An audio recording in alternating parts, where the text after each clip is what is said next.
Kami sudah bersuara kepadamu ya Tuhan sebagai ungkapan iman kami, sebagai adoration kepada Engkau Tuhan hingga saat ini. Dan saatnya kami akan mendengar firman Tuhan. Bersabdalah Tuhan saat ini, biarlah firman Tuhan boleh menyentuh hati kami yang terdalam. Tapi lebih dari itu boleh mengubah hidup kami. Sehingga di dalam perjuangan hidup kami, semakin hari kami semakin serupa dengan gambaran anak-Mu, Yesus Kristus. Amin. Silakan duduk Bapak Ibu Saudara, Shalom. Baik Bapak Ibu Saudara, kita akan merenungkan satu bagian firman Tuhan yang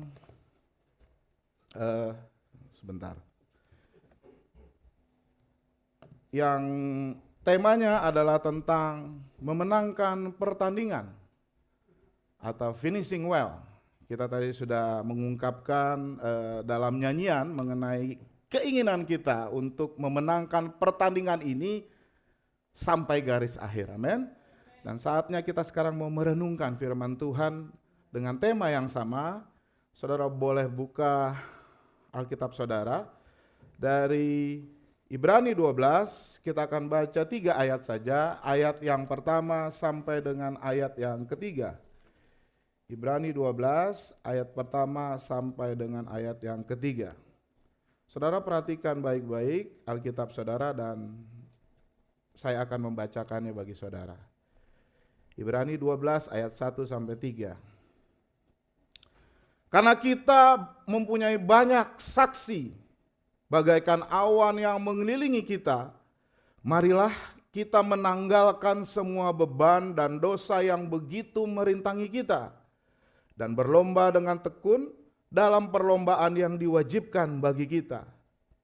Marilah kita melakukannya dengan mata yang tertuju kepada Yesus, yang memimpin kita dalam iman, yang membawa iman kita itu kepada kesempurnaan, yang dengan mengabaikan kehinaan tekun memikul salib ganti sukacita yang disediakan bagi Dia, yang sekarang duduk di sebelah kanan tahta Allah. Ingatlah selalu akan Dia yang tekun menanggung bantahan yang sehebat itu terhadap dirinya dari pihak orang-orang berdosa, supaya jangan kamu menjadi lemah dan putus asa. Bapak Ibu Saudaraku sekalian, memang Alkitab terutama Perjanjian Baru seringkali menggambarkan hidup kita ini adalah perjuangan. Alkitab tidak pernah menggambarkan, ini kalau balik lagi gimana ya? Oke. Alkitab tidak menggambarkan hidup orang yang sudah diselamatkan sebagai satu hidup yang statis, hidup yang udah selesai gitu aja. Tetapi banyak sekali gambaran di dalam Alkitab yang menyatakan bahwa hidup kita ini adalah sesuatu yang dinamis, yang maju terus. Ya, seperti pertandingan, kemudian peperangan, ya, perlombaan. Paulus banyak menggunakan perkataan perlombaan lari dan lain sebagainya. Ya. Paulus pun mengatakan di dalam Timotius 2 Timotius 4 ayat 7, ketika dia sudah tua, dia rasa sudah hampir mati, dia katakan, aku telah mengakhiri pertandingan dengan baik, dan aku telah mencapai garis akhir, garis finish, dan aku telah memelihara iman. Saudara-saudaraku, di ayat ini dia mengatakan bahwa dia sudah melewati pertandingan dengan baik, dan dia sudah hampir sampai garis finish, dan sejauh itu dia sudah memelihara iman. Di dalam bahasa aslinya sebenarnya diterjemahkan, aku telah bertanding dengan pertandingan yang baik. Jadi ada dua kata bertanding di situ. Pertandingan dan bertanding. Saudara-saudaraku, di dalam bahasa Yunani itu bertanding itu agonizomai. Agonisomai itu artinya bertanding dengan, kalau agonisomai itu ada kata agoni. Dalam bahasa Inggris kan ada agony. Agony itu artinya adalah struggling, berjuang, striving. Ya. Hidup dengan susah payah, bahkan kadang-kadang dalam hidup ini, dalam perjuangan, agony itu artinya meronta-ronta. Jadi saudara-saudaraku, maksud bertanding dari Paulus di sini adalah bukan pertandingan yang biasa, tetapi pertandingan kita orang-orang Kristen adalah ada pertarungan yang hebat, ya, dan terus berjuang, dan sakitnya luar biasa, bahkan kadang-kadang tampak mustahil untuk kita meneruskannya. Dan saudara-saudara, sebagai gambaran, saya mau memutar video yang menginspirasi saya. Saudara mungkin pernah dapat juga di grup WA Gribes ya. Ini diposting oleh Pak Sahat. Pas saya lagi merenungkan ini, lalu beliau menayangkan video ini, dan ini sangat menginspirasi saya. Lalu saya download dan saya edit sedikit. Mari kita saksikan. Ini adalah gambaran perlombaan lari dalam tanda kutip iman kita. Setiap anak Tuhan di dalam menjalani kehidupannya.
When troubles come and my heart burdened be, then I am still and wait here in the silence until you come and sit a while with me.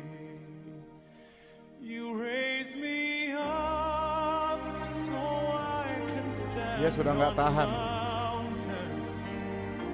You raise me up to walk on stormy seas. I am strong when I am on your shoulders. You raise me up to more than I can be.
To more than I can be.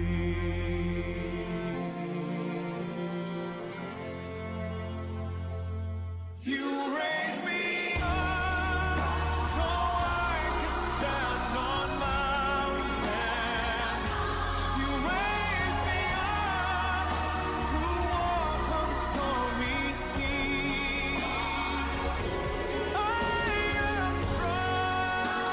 I am strong when I am on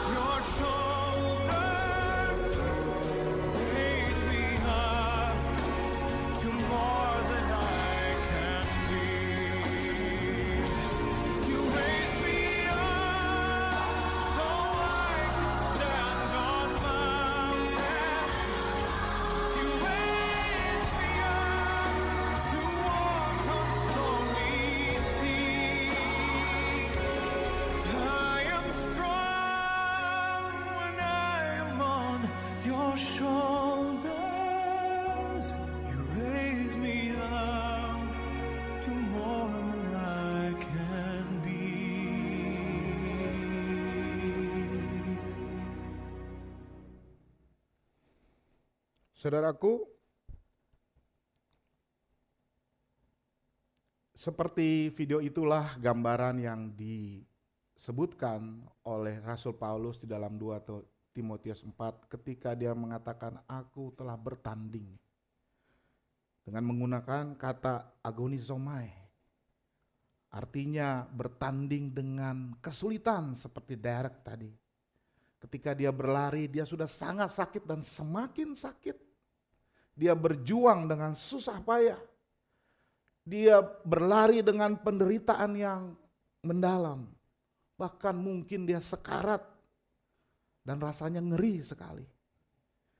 Dan situasi orang yang terus berjuang meskipun rasa sakitnya itu luar biasa dan tampak mustahil untuk dia lanjut, itulah yang digambarkan oleh Rasul Paulus kehidupan yang dia alami. Begitupun juga dengan kita, ketika kita berjuang dalam hidup ini, kita pun berjuang dengan mati-matian. Ya, kalau ibarat olahraga, Alkitab terutama Rasul Paulus itu seringkali menggambarkan tentang olahraga. Karena memang pada saat itu masyarakat Romawi itu senang dengan olahraga. Ada Olimpiade, ada Isthmian Games, dan terutama pertandingan lari. Ibaratnya perjuangan itu adalah seorang pemain bola yang sudah mungkin paruh kedua sangat lelah, kakinya sakit, bahkan untuk mengangkat kaki pun dia tidak sanggup. Namun dia harus terus bermain supaya timnya menang.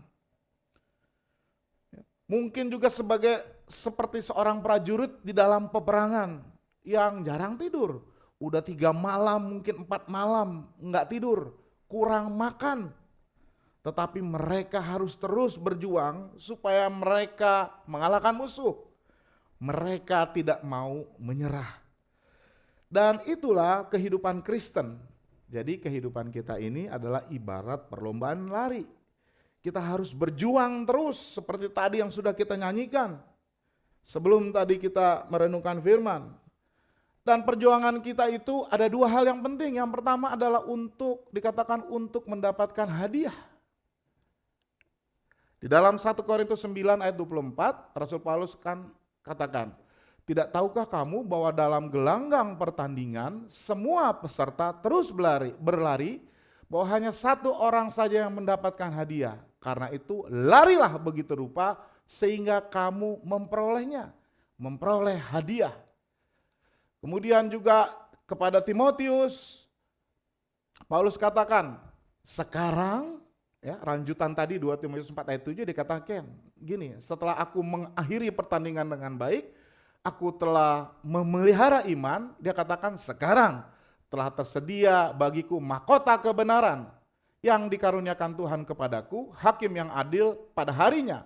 Tetapi bukan hanya kepadaku, melainkan juga kepada semua orang, termasuk kita yang merindukan kedatangannya. Filipi 3 ayat 14, Rasul Paulus juga katakan, dan dia berlari-lari kepada tujuan. Apa tujuannya? Untuk memperoleh hadiah, yaitu panggilan sorgawi di dalam Yesus Kristus. Yakobus pun mengatakan, berbahagialah orang yang bertahan dalam pencobaan hidup, sebab apabila ia tahan uji, ia akan menerima apa saudara? Mahkota kehidupan yang dijanjikan Allah kepada barang siapa yang mengasihi dia. Jadi Bapak Ibu Saudara, kita berlari bukan tanpa tujuan. Bukan berarti ini adalah bukan sebuah kompetisi sehingga yang menang cuma 1, enggak. Tetapi perlombaan lari rohani adalah untuk meraih upah mahkota kebenaran dari Tuhan. Hal yang kedua, dalam perjuangan lomba lari kita pasti ada rintangan seperti tadi yang dialami oleh Derek, seperti yang dialami oleh prajurit yang sudah 3 malam gak makan, dia pasti lapar, dia pasti susah untuk berdiri. Demikian juga orang Kristen. Itu sebabnya kepada jemaat di Galatia, ya, Paulus katakan begini, dahulu kamu berlomba dengan baik. Jadi jemaat Galatia itu imannya sudah baik gitu loh. Tetapi di situ masuk ajaran sesat sehingga dibilang ada yang menghalang-halangi kamu sehingga kamu tidak menuruti kebenaran itu lagi. Itu berarti dalam perjalanan hidup kita, perjuangan kita pasti ada halangan. Halangan dalam konteks jemaat Galatia adalah ajaran-ajaran sesat. Tapi bukankah sekarang banyak ajaran-ajaran yang sesat? Sesat itu artinya dia menuntun ke arah yang salah, bukan ke arah yang benar. Jadi saudara-saudara, kita harus hati-hati dalam berjuang. Tetapi bukan ajaran-ajaran sesat saja, ada iblis. Iblis yang menguasai dunia ini. Dia juga bilang kepada Yesus kan, pada waktu di bukit Yesus mau dicoba, dia bilang ini semua punya saya. Karena memang iblislah yang menguasai dan dia selalu ingin menjatuhkan iman anak-anak Tuhan. Dia ingin membebani perjuangan anak-anak Tuhan sehingga anak-anak Tuhan bisa jatuh dan akhirnya berhenti menyerah. Kemudian ada juga kedagingan diri kita. Lalu beban-beban dosa yang masih bercokol dalam kehidupan kita. Jadi saudara-saudaraku, sekali lagi, hidup kita sebagai orang Kristen adalah hidup yang harus diperjuangkan. Karena hidup adalah perlombaan lari yang harus diselesaikan sampai finish. Oleh karenanya tadi sudah kita baca, Paulus katakan, marilah kita berlomba dengan tekun dalam perlombaan yang diwajibkan bagi kita. Jadi perlombaan ini bukan perlombaan yang kita mau atau enggak. Setelah kita diselamatkan oleh Tuhan Yesus, kita masuk ke dalam perjuangan. Di dalam arena gelanggang ibaratnya kita bukan penonton, tetapi kita adalah atlet yang ikut bertarung. Jadi kita wajib melakukan perlombaan dengan serius. Dan dikatakan juga tiap-tiap orang turut mengambil bagian dalam pertandingan, menguasai dirinya dalam segala hal. Jadi saudara-saudaraku, dalam perjuangan ini bukan berarti kita semua melakukan hal yang sama. Tetapi setiap orang pasti mempunyai pertandingan yang beda-beda sesuai dengan konteks hidup saudara. Saudara yang bergumul dengan beban apa, itu adalah artinya saudara adalah berjuang. Oleh karenanya harus dilakukan, harus dilakoni dengan tekun. Jadi orang Kristen itu diibaratkan adalah seorang atlet dan perlombaan adalah hidupnya sendiri. Ya.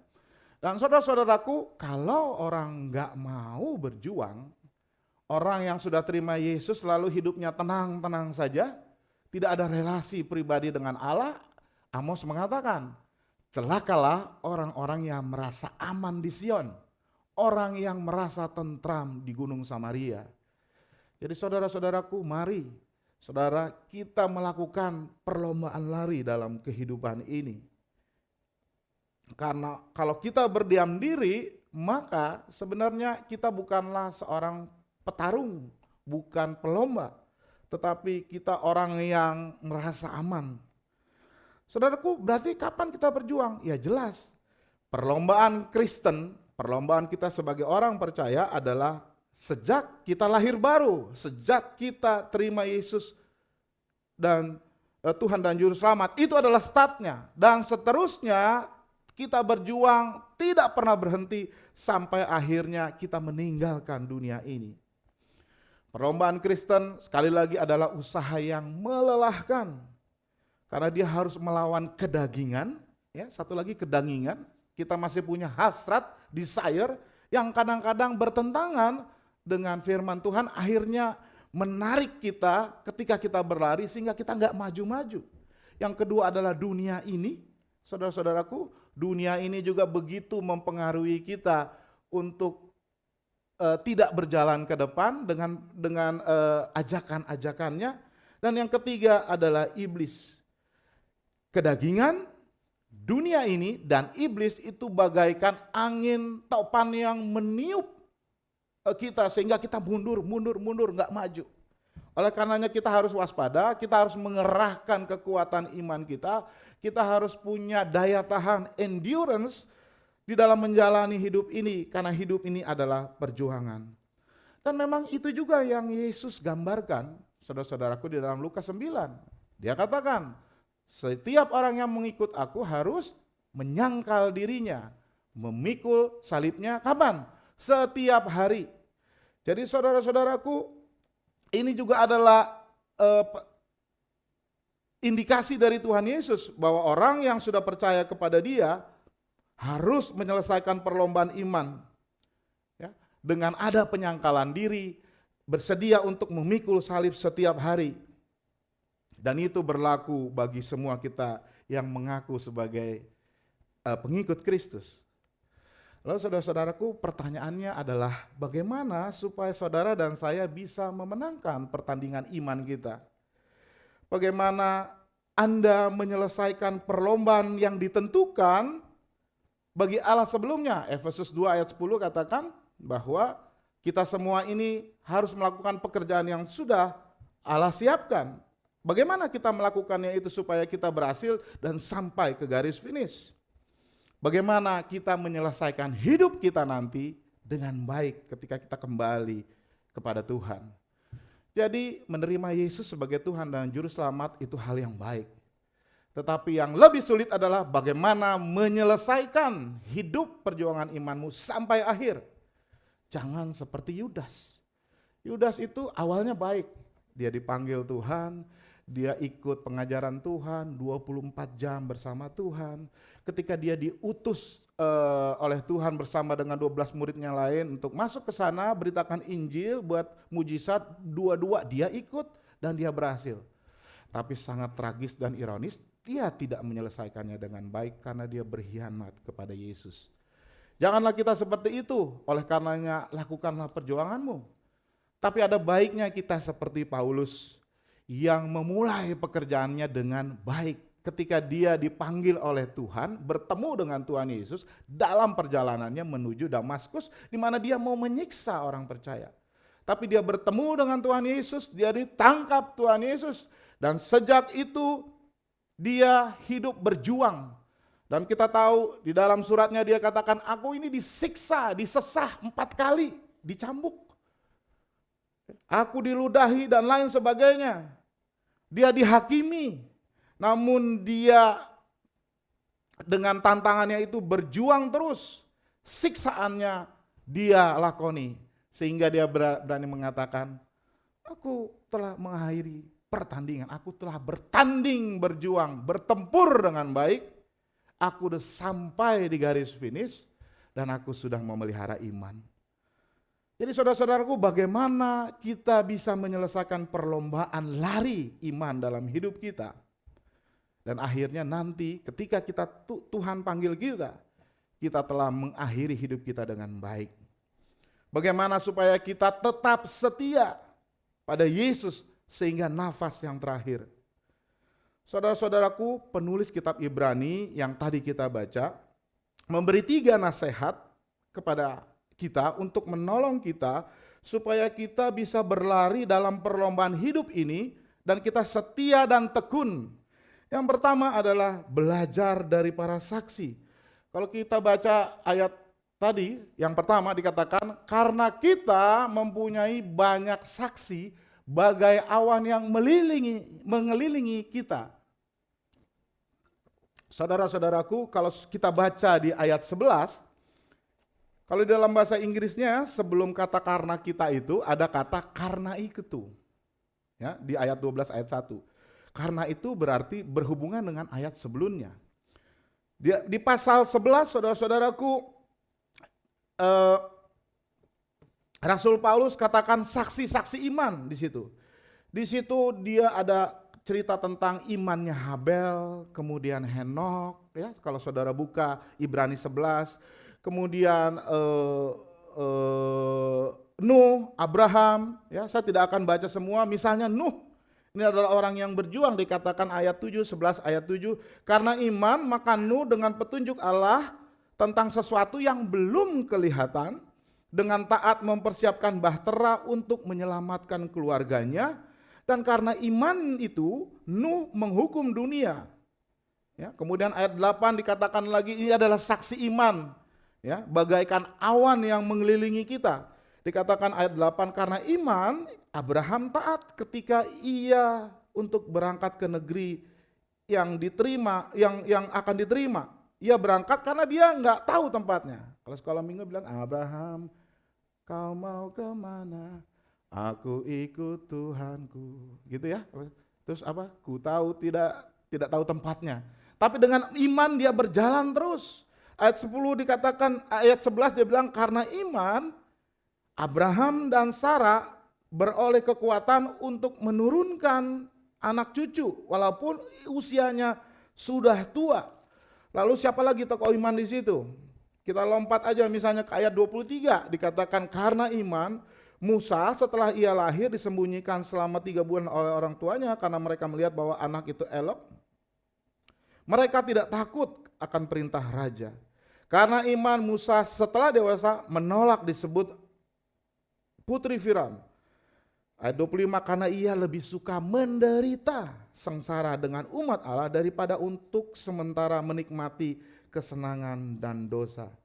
Jadi saudara-saudaraku, langkah yang pertama atau nasihat yang pertama dari penulis Ibrani supaya kita menang dalam pertandingan kita adalah kita ingat saksi-saksi iman, orang-orang kudus, ya, yang orang-orang kudus yang telah menyaksikan imannya di dalam Alkitab, Perjanjian Lama, Perjanjian Baru.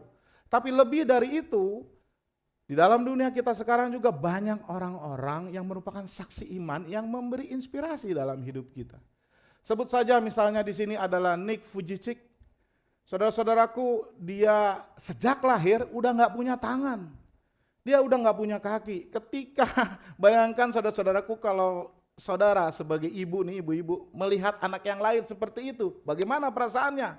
Tetapi ibunya langsung memeluknya, akhirnya dia bisa menang dan mengalahkan rasa sedihnya karena anaknya yang tidak sempurna dan berdoa. Dan luar biasa saudara-saudaraku, sekarang Nick adalah seorang motivator yang terbaik di dunia, bahkan dia adalah seorang penginjil. Ini adalah tokoh iman pada zaman sekarang yang bisa kita renungkan hidupnya. Apa persoalan saudara sekarang? Ya, kesulitan apa saudara? Jangan menyerah, jangan mundur. Ingat orang-orang kudus yang imannya luar biasa, bahkan yang hidup pada zaman ini. Mungkin dalam konteks Indonesia saya mau nyebut satu orang, saudara nggak tahu ada yang mengenal dia apa enggak. Dia adalah seorang perempuan muda yang namanya Nadia Valery. Ya, ketika dia adalah seorang sarjana hukum dan dia divonis oleh dokter mengalami penyakit kanker limfoma stadium 2. Dia down, tetapi dia bisa bangkit saudara-saudaraku. Dan sekarang, sampai sekarang, ya, dia dalam keadaan sakit bisa menyelesaikan master hukumnya. Dia sebagai notaris. Dan sampai sekarang selain dia menjalankan profesinya, dia memotivasi banyak orang dengan postingannya di Instagram. Saudara bisa lihat nanti buka. Ya. Jadi ini pun adalah orang-orang yang beriman, ya, yang masuk dalam kumpulan saksi-saksi yang banyaknya seperti awan. Dan semua orang ini harus bisa menginspirasi kita. Dan saudara-saudara tidak harus orang-orang yang saudara tidak kenal. Saya percaya di antara saudara-saudara pasti ada orang-orang sahabat saudara, orang tua saudara, mungkin Bung Kena juga, ayahnya yang luar biasa mencipta lagu rohani, itu menginspirasi hidupnya, atau saudara punya. Saya juga mempunyai saudara-saudara yang begitu menginspirasi saya untuk berjuang dalam hidup ini. Saya tidak bisa ingat semuanya, tapi satu yang saya ingat adalah kakak ipar saya. Ibu Nini, bagaimana setelah dia divonis kanker payudara stadium 4, dia masih bisa bertahan 5 tahun. Dan selama itu dia selalu ada kata yang saya ingat, dia bilang, Tuhan Yesus baik, Tuhan Yesus baik. Sampai akhir hidupnya dia mengatakan, Tuhan Yesus baik. Dan mungkin banyak lagi tokoh-tokoh, saudara-saudaraku, oleh karenanya, ketika saudara merasa kecil hati, ketika saudara merasa akan putus asa karena kok keadaan gak berubah-berubah,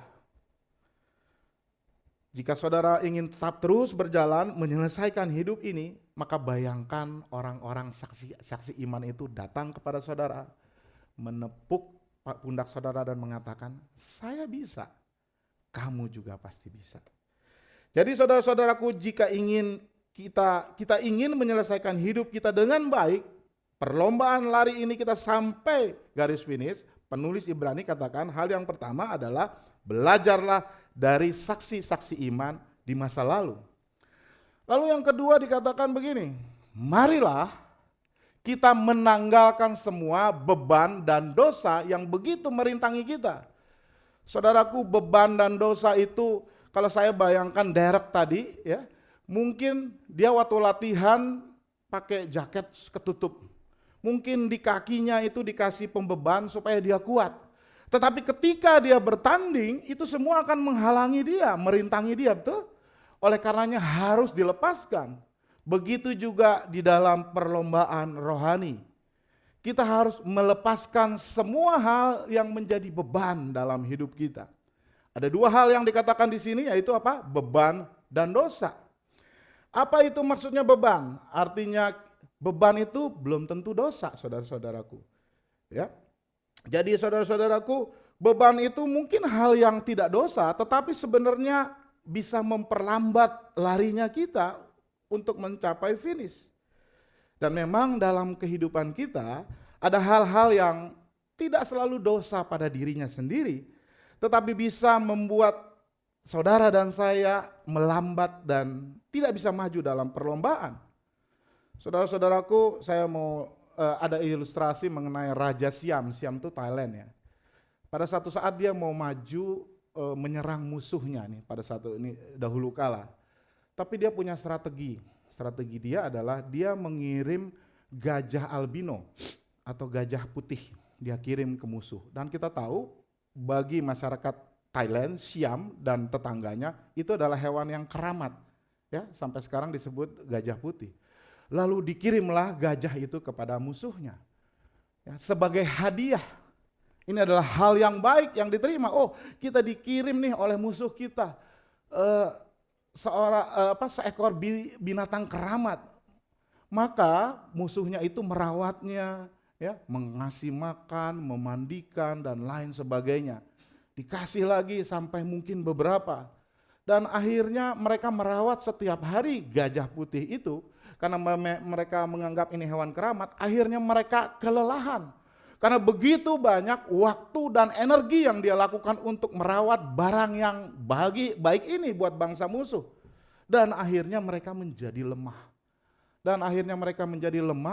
Dan Raja Siam bisa menyerang musuhnya itu.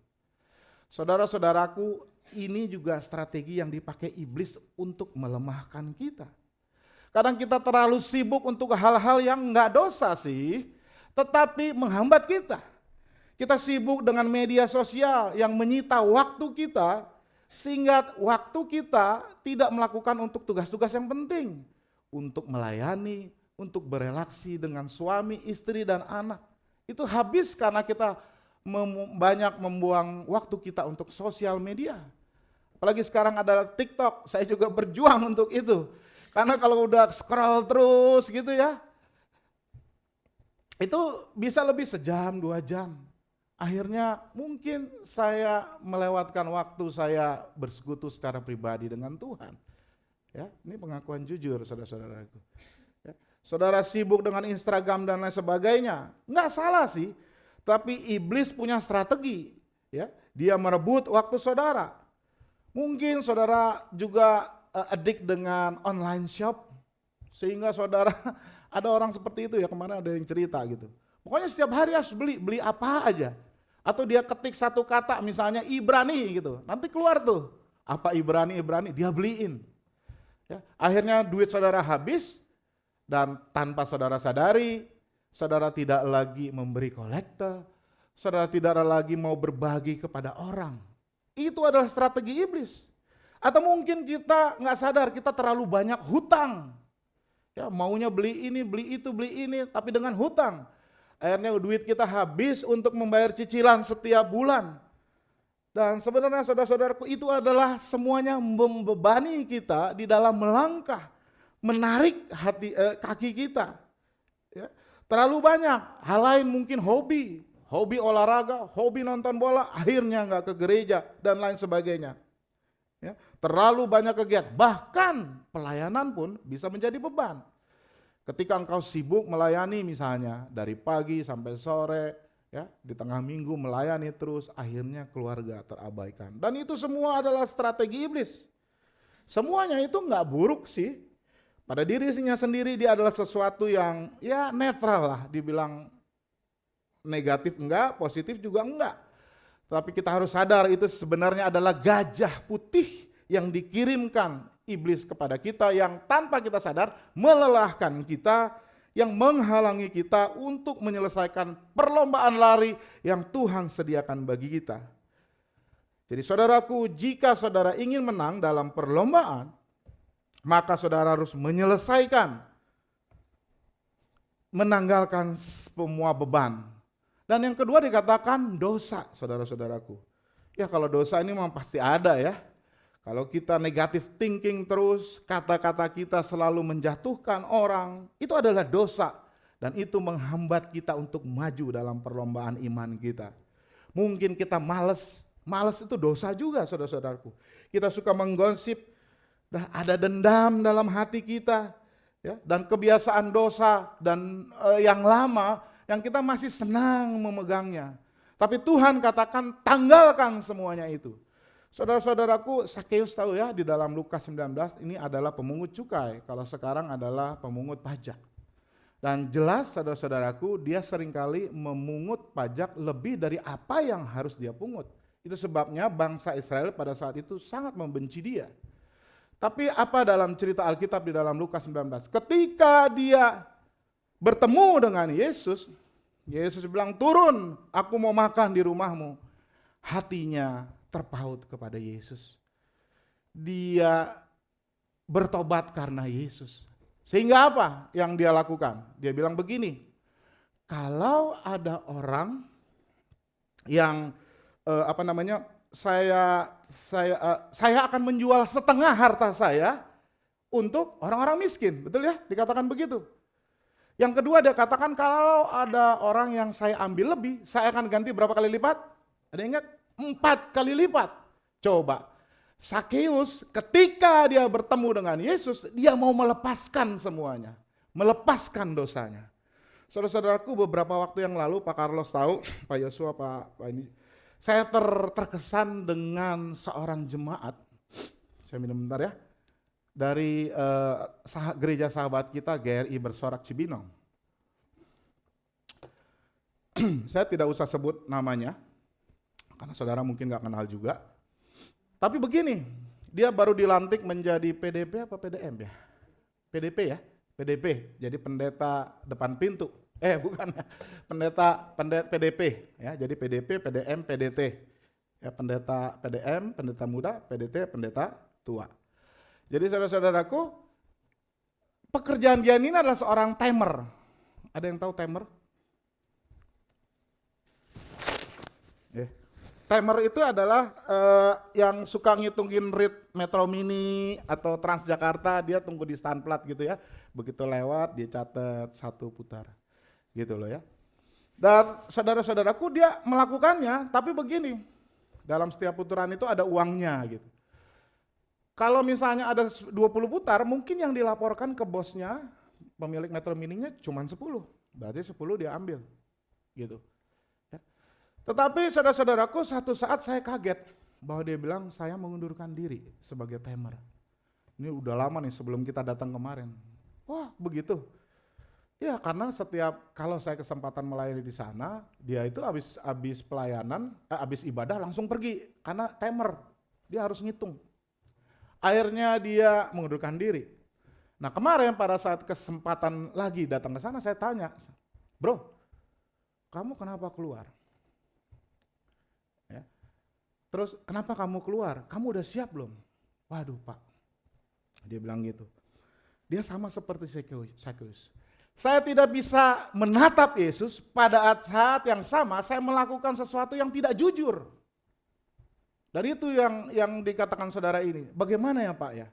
Setiap hari saya bisa dapat bawa pulang 250.000.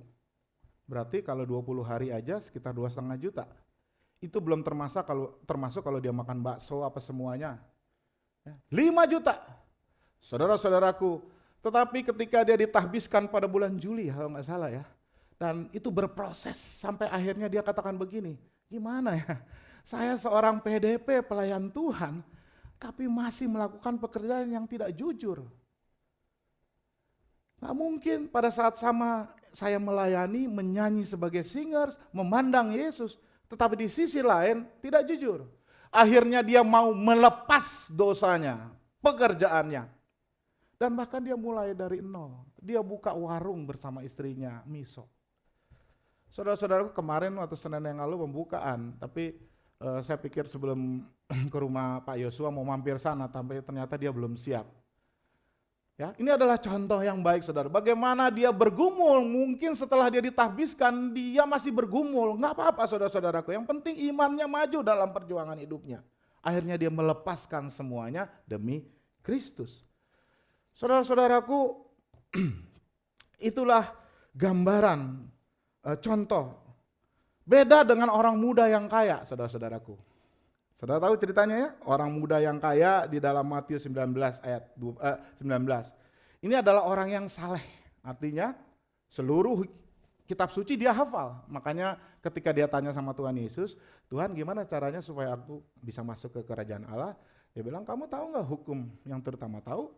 Pertama, cintailah Tuhan Allah dengan segenap akal budimu, jiwamu dan lain sebagainya, dan kasihilah sesamamu manusia. Nah terus dia bilang, oh itu udah semua saya lakukan Tuhan, tenang aja saya ini orang yang saleh. Oke, kalau gitu sekarang jual semua hartamu, berilah kepada orang yang miskin. Apa yang dia lakukan? Sedih hatinya, masgul hatinya. Dia pergi meninggalkan Yesus. Artinya beda dengan Sakeus, dia tidak mau melepaskan hartanya. Sakeus mau melepaskan dosanya, tapi dia tidak mau. Saudara-saudaraku, kita yang mana? Sakeus atau orang muda? Jadi saudara-saudaraku, jika saudara ingin menyelesaikan hidup ini dengan baik, menang dalam perlombaan, yang pertama tadi kita belajar dari saksi-saksi iman pada masa lalu. Yang kedua, singkirkan beban-beban dan dosa yang masih bercokol, mencekram kaki saudara. Dan mintalah Roh Kudus yang akan menolong saudara. Dan saudara-saudaraku, yang ketiga, yang terakhir, bagaimana kita supaya bisa menang dalam pertandingan iman ini adalah kita melakukan, mata kita tertuju kepada sang pemenang itu sendiri, yaitu Yesus Kristus.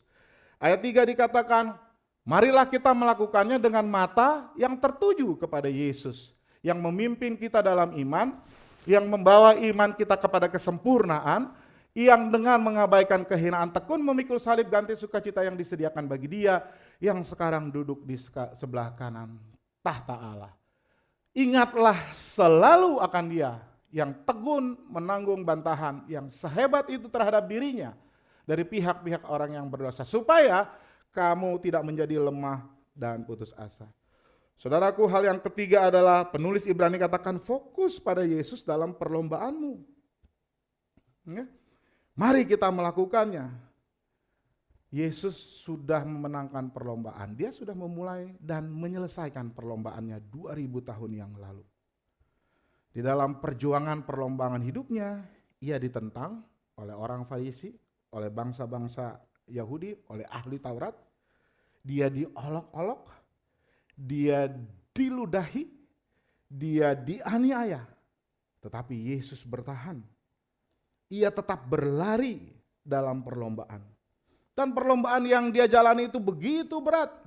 Sampai dia sempat berpikir untuk menyerah ketika dia katakan, Bapak kalau boleh ini semua berlalu.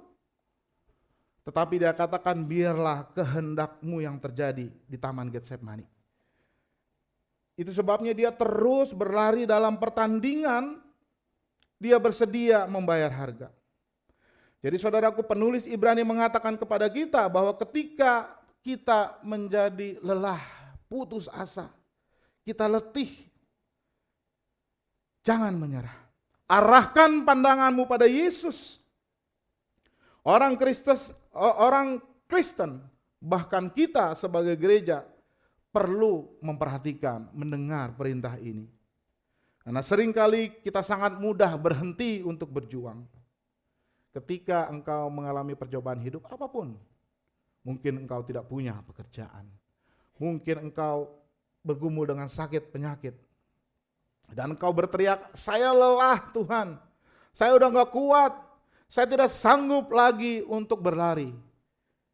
Pandanglah salib Kristus, tempat di mana darahnya sudah mengucur deras. Dan temukan kekuatan dan keberanian untuk bangkit dan maju terus di dalam salib itu.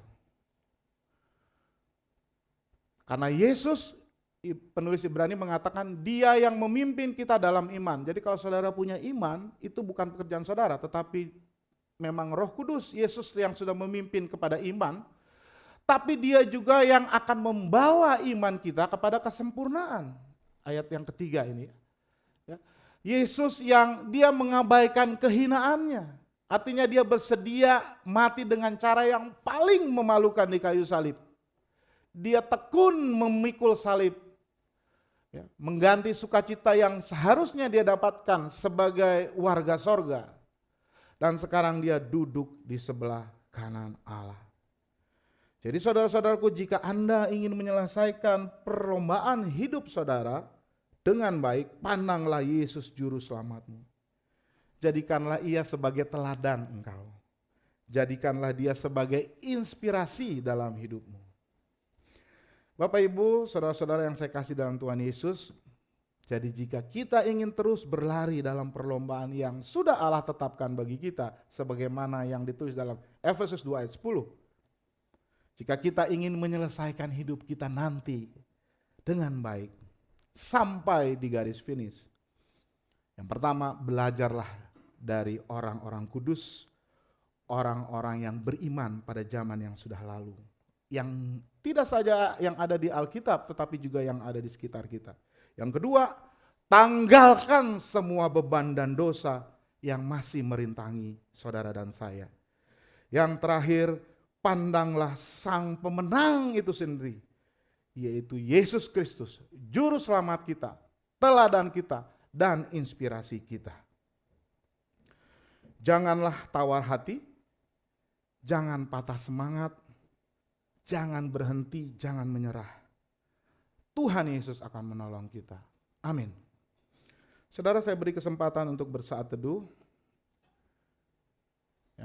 Yang kedua dikatakan, saudara lepaskan semua beban dan dosa. Mari saudara, biarkan dalam perenunganmu, dalam doa, Tuhan menyelidiki saudara dalam perjuangan ini. Kalau saudara merasa ada beban dalam hidupmu, akui itu kepada Tuhan. Minta Dia yang akan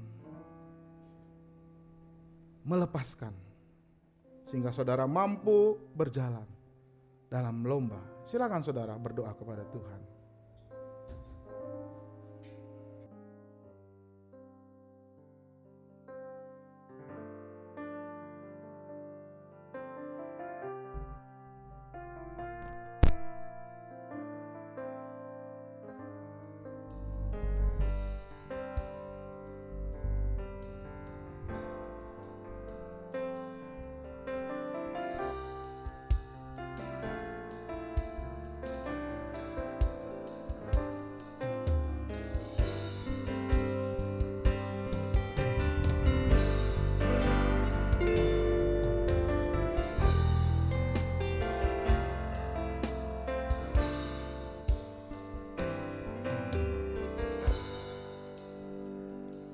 Selidiki aku, lihat hatiku, apakah ku sungguh mengasihimu, Yesus, Kau yang Maha Tahu dan menilai hidupku, tak ada yang tersembunyi bagimu. Mari sama-sama nyanyikan. Lihat hatiku, apakah ku sungguh mengasihimu, Yesus, Kau yang maha tahu dan menilai hidupku. Tak ada yang tersembunyi bagimu. Lagu lihat kebaikanmu yang tak pernah habis di hidupku. Ku berjuang sampai akhirnya, Kau dapati aku tetap setia. Saudaraku, biarlah lagu ini menjadi respons kita. Ini doa kita supaya kita diselidiki Tuhan. Mari saudara, kita nyanyikan lagu ini kembali. Bangkit berdiri. Selidiki aku, lihat hatiku, apakah ku sungguh mengasihimu. Yesus, Kau yang maha tahu dan menilai hidupku.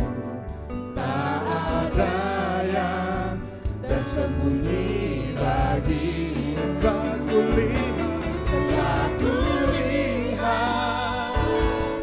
kebaikanmu yang tak pernah habis di hidupku.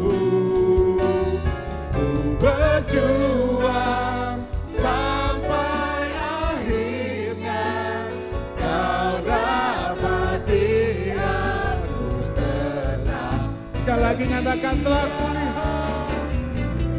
kulihat kebaikanmu yang tak pernah habis di hidupku. Ku berlomba sampai akhirnya, Kau dapati aku tetap. Nyanyikan, ku berjuang sampai akhirnya, Kau dapati aku tetap setia. Inilah doa kami kepadamu ya Tuhan, di dalam nama Tuhan Yesus.